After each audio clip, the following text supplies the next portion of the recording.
नमस्कार मित्रांनो, तर लपंडाव या मालिकेमध्ये तेजस्वीने आपल्या रूममध्ये येते. मगाशी सखीने जो काही खाली घोळ घालून ठेवला होता, जे काही ती बोलली होती त्याचा ती विचार करत असते आणि तेवढ्यात तिचा फोन वाजतो. तेजस्वीने तो फोन बघते. घरातल्या सगळ्यांचे फोन वाजतात. सगळ्यांना कळतं की सखी सोशल मीडियावरती लाईव्ह गेली आहे. सगळे सोशल मीडियावर सखीचं लाईव्ह बघत असतात. विकी, कान्हा, घरातले सगळे. आणि सोशल मीडियावर सखी लाईव्ह जाऊन तिला काय वाटतंय, आता तिने ही लाईव्ह का घेतली या मागचं कारण सांगते.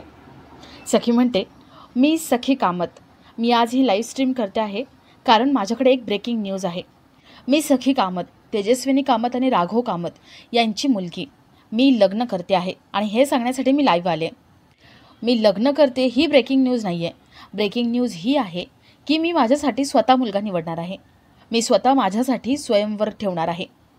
आता तुमच्या सगळ्यांना प्रश्न पडला असेल की मी सखी माझ्या आईवडिलांचा विचार न करता स्वतः कसं काय स्वयंवर ठेवू शकते.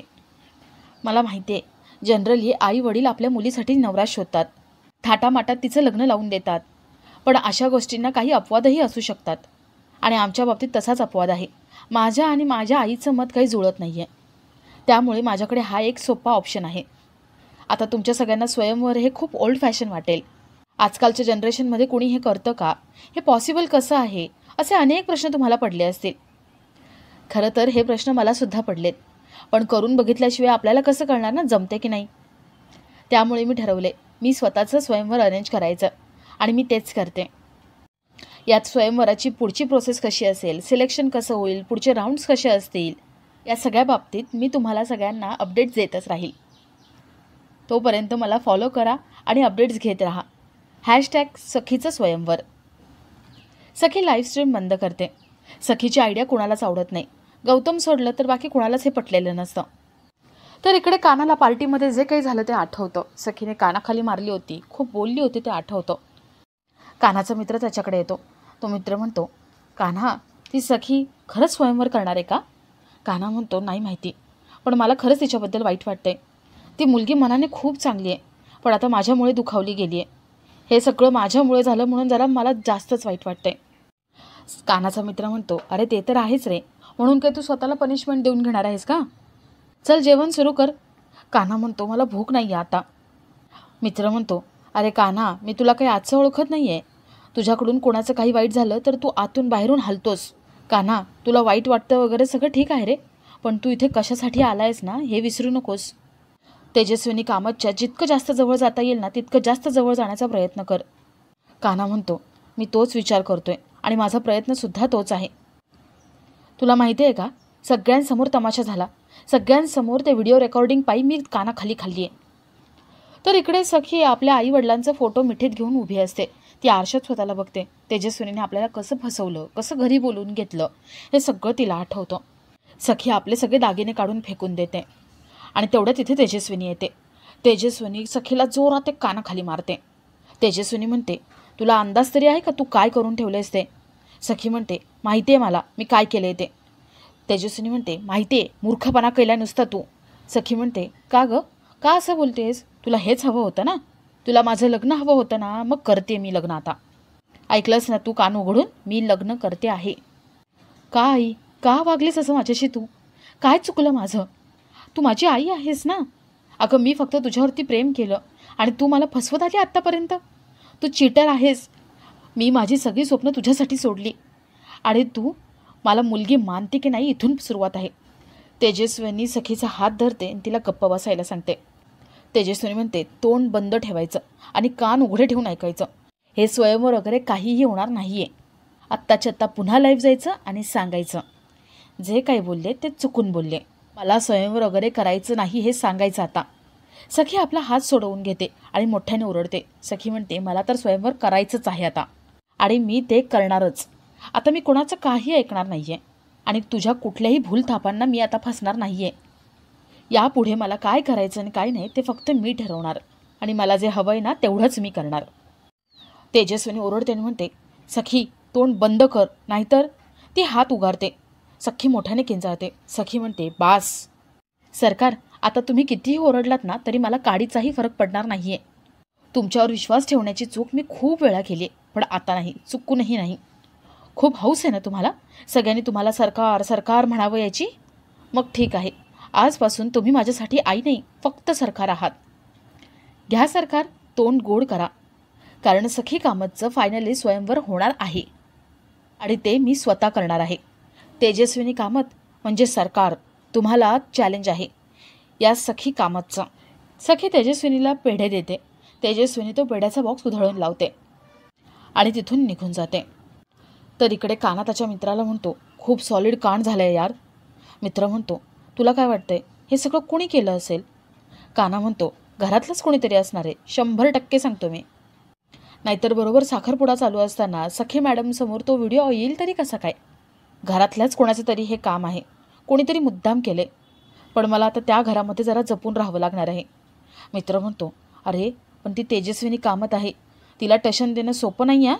पण तरी तुला काय वाटतं रे, कोणी केलं असेल हे सगळं? काना म्हणतो, कोणी का केलं असे ना, त्याने काही फरक पडत नाही. शेवटी ज्याने कोणी केले त्याचं नाक तर वर झालंच ना. ज्याने कोणी केले तो तर जिंकलाच नाही या सगळ्यामध्ये. तर इकडे मीनाक्षी पेढे खात असते. मीनाक्षी म्हणते, शेवटी माझी प्रार्थना फळाला आलीच. मला तरी आता वाटतंय ना, मस्त चांगलं असं पंचपक्वान्नाचं जेवण करावं. नाहीतर कमीत कमी एक गोष्ट करावी, हत्तीवरून साखर वाटावी. काय हो, तुम्हाला काय वाटतंय? परशुरामला ठसका लागतो. परशुराम म्हणतो, अगं जरा हळू बोल. तुझं बोलणं जर सरकारांनी ऐकलं ना, तर त्याच हत्तीच्या पायाखाली सरकार देतील तुला. घरात एवढं रामायण घडून सुद्धा मी इथे निवांत जेवत बसलोय, हे तिला जर कळलं ना, तर आपलं काही खैर नाही. मीनाक्षी म्हणते, बास हो आता, अजून किती घाबरणार आहात तुमच्या सरकारांना? तिला आता घाबरायचं काही कारण नाही आहे. आणि ती सखी, तिने जो काही गुंता करून ठेवला आहे ना, तो आता आपण निस्तारायचा आहे, आणि तोही आपल्या पद्धतीने. तर इकडे उर्मिला गौतम बोलत असतात. उर्मिला म्हणते, तुला जर आपला फायदा बघायचा असेल ना, तर या स्वयंवरापेक्षा दुसरा कुठला चान्स नाही आहे. आता हेच करू शकतो आपण. गौतम विचारतो, कसं काय? उर्मिला म्हणते, सखी स्वयंवर ठेवणार आहे आणि या स्वयंवरासाठी मी माझ्या माहेरून म्हणजेच माझ्या नात्यातला मुलगा आणणार आणि तिने तोच मुलगा निवडावा म्हणून तशी आपण परिस्थिती निर्माण करायची. एकदा का सखीचं आणि त्या मुलाचं नातं जोडलं गेलं की मग या घराची संपूर्ण सत्ता माझ्या हातामध्ये असणार आणि मी या घराचे सरकार असणार. गौतम म्हणतो, तू फक्त स्वप्नच बघतेस आणि ही स्वप्न पूर्ण नाही झाली तर? उर्मिला म्हणते, माझी स्वप्न पूर्ण होणार आहे ते यावेळेस. अरे गौतम, आपण यावेळेस डावच तसा टाकायचा. हे बघ, सखी तुझ्यापासून काहीच लपवत नाही, ती तुला सगळं सांगते. तू प्रेमाने गोड बोलून तिच्याकडून सगळं काढून घे. म्हणजे जसं की या स्वयंवरामध्ये नेमके कुठले कुठले चॅलेंजेस असतील आणि राऊंड्स कसे असतील. अरे एकदा करून बघ तू, म्हणजे कसं आहे ना, या घराची पुढची सरकार मीच होईल आणि तू हवं ते कर, सगळं आपल्या हातामध्ये असणार. गौतम उर्मिलाच्या बोलण्याचा विचार करतो. तर इकडे परशुराम मीनाक्षीला म्हणतो, मीनाक्षी, आपल्या हातामध्ये काही नाही आहे, जे काही आहे ना ते सखीच्या हातामध्ये आहे. आणि मला एक गोष्ट सांग, सखी तुला काय सांगेल की स्वयंवरामध्ये काय काय असणार आहे ते? मीनाक्षी म्हणते, मग कोणाला सांगणार ती? आणि कसं आहे ना, मी सखीची लाडकी काकू आहे, त्यामुळे ती निदान उर्मिला तरी काही सांगणार नाही. परशुराम म्हणतो, मग तर आपलं काम झालंच म्हणजे समजायचं.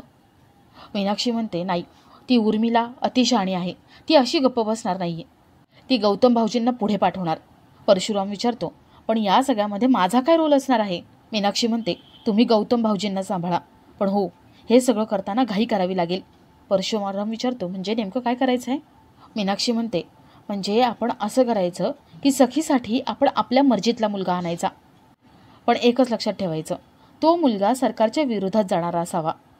कारण मला माहिती आहे, सखी तशाच मुलाशी लग्न करेल आणि आपण फक्त वाट बघायची सरकार पडण्याची. मीनाक्षीचं बोलणं ऐकून परशुराम खुश होऊन जातो.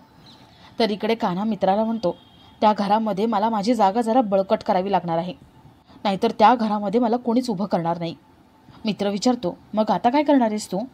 कान्हा म्हणतो, तेजस्विनी कामतची ढाल करून मी आता त्या घरामध्ये वावरणार.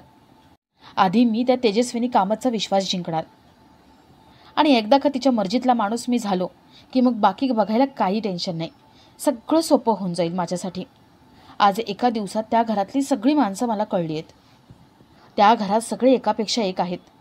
त्या सगळ्यांची एक एक करून सगळी अंडी पिल्ली बाहेर काढायला पाहिजे. कोण काय करतं काय नाही करत ही सगळी माहिती मिळवायला हवी. त्याशिवाय त्या घरामध्ये मला पाऊल ठेवता येणार नाही आणि नीट घुसताच येणार नाही.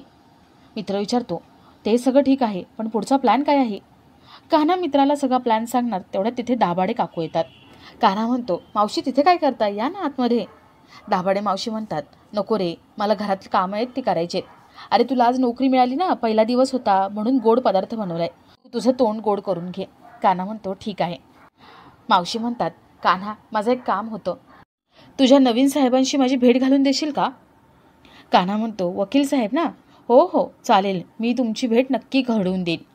दाभाडे मावशी तिथून निघून जातात. कान्हा मनात म्हणतो, तेजस्विनी मॅडम, तुमचा माझ्यावरचा विश्वास कसा पक्का करायचा याचं उत्तर मला मिळालंय. कान्हा खुश होतो आणि दाभाडे काकूने दिलेला गोड पदार्थ खातो. तर इकडे तेजस्विनी राघवकडे येते. ती राघवच्या पोटात चाकू खुपसणार असते आणि आपला हात ती थांबवते. तेजस्विनी राघवला त्रास देते आणि राघवला म्हणते, तिला खांद्यावर घेतलं तर माझ्या डोक्यावर बसली तुझी लेक. ती मला अजून ओळखत नाही का? मला माज दाखवते का ती? या विलची भानगड नसली असती ना तर तिलासुद्धा जिवंत ठेवलं नसतं मी. त्या सखीला तर कधीच संपवून टाकलं असतं. एकतर माझ्या वाट्याला कोणी जात नाही आणि जर कोणी गेलं तर त्याला मी सोडत नाही. तेजस्विनी राघवच्या डोक्याखालची उशी काढून घेते आणि त्या उशीवरती चाकू मारते आणि आपला आजचा हा भाग इथेच संपतो. तर मालिकेच्या पुढील भागात आपल्याला असं बघायला मिळतंय की सखी मीनाक्षीकडे येते. ती मीनाक्षीला म्हणते, काकू मी जो निर्णय घेतलाय तो योग्य आहे की अयोग्य आहे मला कळत नाही आहे. मीनाक्षी म्हणते, तू जो निर्णय घेतला ना तो योग्य आहे, त्यामुळे सखी आता काहीही झालं तरी मागे हटू नकोस. तर रात्री तेजस्विनी कारने घरी येत असते आणि तिच्या कारसमोर विकी येतो. विकी म्हणतो, तेजस्विनी कामत उर्फ सरकार, काय झालं तुमच्या माजाचं? तुमच्याच मुलीने तुमचा माज ठेचला ना. मला तुम्हाला फक्त एवढंच सांगायचं होतं की काहीही झालं तरी स्वयंवर मीच जिंकणार. सखी कान्हाला आपल्या ऑफिसमध्ये बोलवून घेते आणि कान्हाला म्हणते, सखीच्या स्वयंवरामध्ये तू सुद्धा भाग घ्यायचा आहेस आणि फक्त भाग नाही घ्यायचा आहे तर ते स्वयंवर जिंकायचं सुद्धा तूच आहेस. तेजस्विनीचा विश्वास जिंकण्यासाठी सखा तेही करायला तयार होतो.